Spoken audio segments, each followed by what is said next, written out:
consultándole, ¿cómo analiza usted el momento político que vive nuestro país? Bueno, más grave no podría ser, porque ve usted, además de tener un gobierno de Pedro Castillo que ya lleva un año en el cual se ha demostrado una inoperancia absoluta, porque no se ha dado respuesta a ninguno de los graves problemas que vive el país, se ha abandonado prácticamente a la gente, se la deja en la intemperie, sin empleo, sin oportunidades, con los precios por las nubes. También este año ha demostrado que este es un gobierno que tiene una vocación precoz por la corrupción. No solamente Pedro Castillo, el cual es reputado como jefe de banda, según el Ministerio Público, sino el gobierno mismo y todos los grupos que ahí concurren, la familia, los amigos, los compadres, los paisanos, y eso evidentemente genera pues una situación muy grave. Y si eso fuera poco, vemos que el Congreso, que aparecía como una especie de reserva moral de una fuerza política de oposición, se divide por la mesa directiva, por la presidencia del Congreso, y están poniendo en riesgo que el Congreso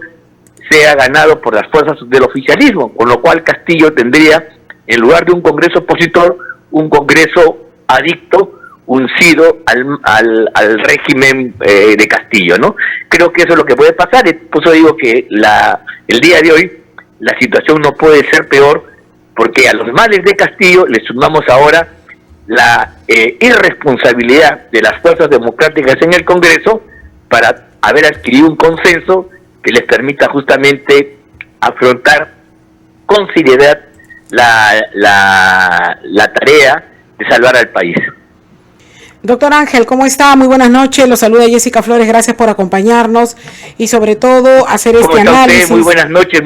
mucho gusto de conversar con usted. Gracias, doctor, a usted, hacer este análisis también para que la población pueda ir un poco comprendiendo, entendiendo este panorama que se nos ha presentado en este gobierno muy inestable. Tenemos en este momento, por ejemplo, una pugna por la directiva, donde hay divisiones, donde está partido, donde ya no sabemos cuáles son los grupos, y donde, pero sí hay un objetivo muy claro, definitivamente el continuismo, o si no también el aprovechamiento, porque está claro que quieren algunos entrar con esta idea de poder sacar de la jugada al presidente y por ahí el presidente, la vicepresidenta y poder asumir la presidencia. Creo que eso también es otro de los temas estratégicos que lleva esta pugna en la mesa directiva en el Congreso. Sí, pues, yo comparto ese análisis y quiero decir que el Congreso, la verdad, cada vez tiene poco que señalar e inculpar a Pedro Castillo. El comportamiento es tan torpe, tan frívolo, tan poco preocupado por el interés nacional. Y efectivamente, como usted bien dice, juegan otros intereses subalternos, pequeños, que hacen del Congreso de la República, en lugar de un referente moral y político para enfrentar los graves errores de Castillo, las políticas corruptas que se vienen desarrollando, el Congreso entra a ese juego y prácticamente se fusiona pues con este malestar que sentimos todos los peruanos. Por eso yo creo que por alguna razón el Congreso tiene una reprobación, tiene un rechazo tan grande como el Castillo, un poco más, y por eso es que los peruanos en las calles gritan que se vayan todos. Claro, doctor, recordemos tiempo atrás, en otros momentos de instalación de mesas directivas, y veíamos que, por ejemplo, antes se proyectaba una mesa directiva, si bien es cierto, oficialista, para apoyar, para continuar, ¿no es cierto?, de alguna manera, por decirlo, los proyectos, los aportes, empujar un poco esta política de gestión del presidente. Sin embargo, y hablamos de una oposición, sin embargo, ahora hablamos de un oficialismo que podría, más allá de apoyar, algo así como que cubrir el panorama de este mal gobierno, siendo cómplice. Estamos hablando de una complicidad. Entonces, si es que llegara a la mesa directiva parte del oficialismo. Bueno, eso es lo que está pasando, y justamente la ruptura del bloque democrático en dos candidaturas le abre la posibilidad que el oficialismo, encabezado por las bancadas de Perú Libre y la bancada magisterial del Partido Magisterial Popular, puedan pues poniendo bajo su control al Congreso de la República. Y por eso es que yo repudio la actitud que ha tenido algunas bancadas del sector democrático, que en lugar de afirmar una correlación de fuerzas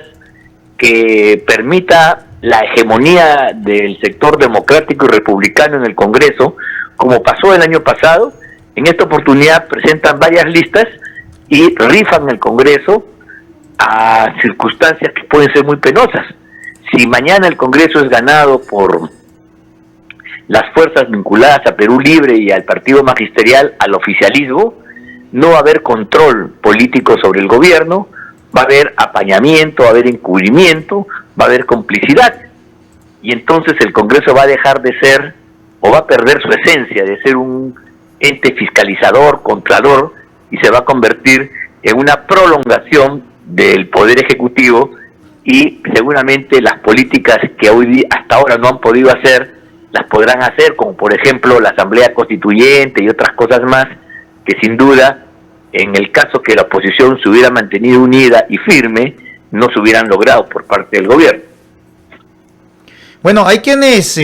sostienen que toda esta situación sume al país en un desgobierno en donde el presidente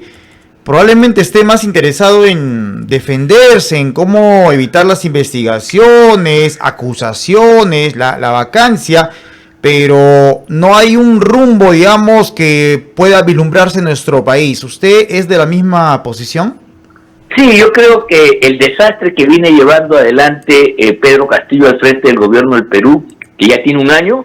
se ve sumado por una inoperancia absoluta del Parlamento Nacional, incluso de las fuerzas democráticas, que en lugar de comportarse de una manera distinta, en lugar de tener un espíritu patriótico, de pensar en el pueblo peruano, en la nación peruana, en el Estado, en el interés público, entra a diferenciaciones que los lleva a romper la unidad de acción que sostuvo, por ejemplo, a la congresista saliente, presidenta del Congreso, Mari Carmen Alba, y entonces vamos a ir a una confrontación donde de repente, por la división, puede ganar el oficialismo, ¿no? Esa es una irresponsabilidad. Los peruanos que teníamos algún tipo de esperanza que el Congreso era una especie de reserva moral y política frente a la prepotencia gubernamental, vemos ahora que, por el contrario, se debilita y puede convertirse en una prolongación de este gobierno, lo cual es una pésima noticia en estas fiestas patrias. Sí, doctor Ángel, también no vamos a decir porque tenemos candidatos ideales a la mesa directiva. No tenemos buenos cuadros, es decir, están yendo a la mesa directiva 4 listas cuyas principales, quienes lideran, pues no nos ofrecen nada, ningún tipo de garantía. Por supuesto, por supuesto. Aquí hay, mire, la política es el arte de lo posible, es el arte de trabajar con lo que existe en la realidad y a partir de eso formular alternativas que sean lo más convenientes para el desarrollo del interés general. La política no es un ejercicio en el cual cada uno se emperrechina y se aísla en su propio planteamiento. Y entonces, si así fuera, entonces no hay nada que hacer. Si así fuera, pues si todo estuviera ya definido, el Congreso ni siquiera debería preocuparse por vacar a Castillo porque nunca va a haber votos. La idea es poder ir ganando un consenso, una mayoría, hasta alcanzar, por ejemplo, un consenso que permita poner a Castillo en su justo sitio. Pero hay algunos que piensan de que la política es un tema pues de principios abstractos y bajo el juego de los principios ponen por delante su arrogancia, su capricho y entonces dejan que las cosas resulten de un modo peor de lo que ya están. Esa gente que, por ejemplo, apuesta por Gladys Echaíz, que es una magnífica persona, pero que tiene apenas 14, 13 votos, quiere imponer al resto de las fuerzas democráticas esa candidatura. Realmente es una insolencia que no tiene fundamento alguno y sí permite que se abra una brecha por la cual el oficialismo podría terminar ganando el Congreso. Eso es irresponsable y eso inclusive hasta se podría decir que es una traición a las esperanzas del pueblo peruano.